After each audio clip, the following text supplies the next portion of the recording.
today publicly linked the coronavirus vaccines to impotence. Now, she's got 8 million followers on Twitter. Many of them are young people, the young people you're suggesting should get vaccinated.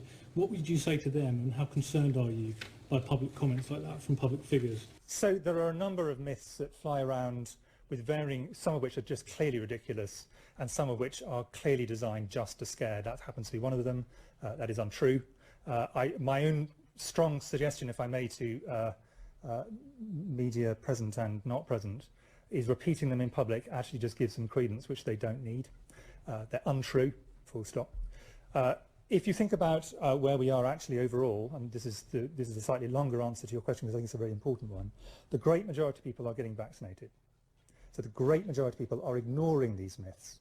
And if you talk about people in their 50s and 60s and 70s, you're talking about over 90% of people getting vaccinated, and very few people actually are actively, in a sense, in the anti-vax group. There are a group of people who've got strange beliefs, and fine, and they make their own choices, and in a sense, also fine.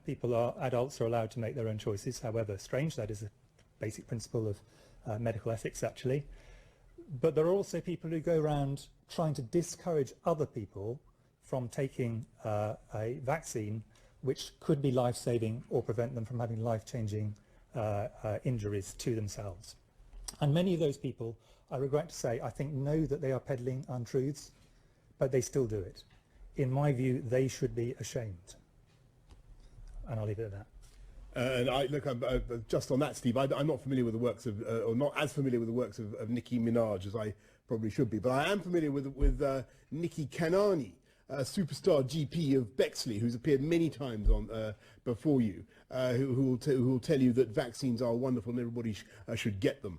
So I prefer to listen to Nikki Kanani. And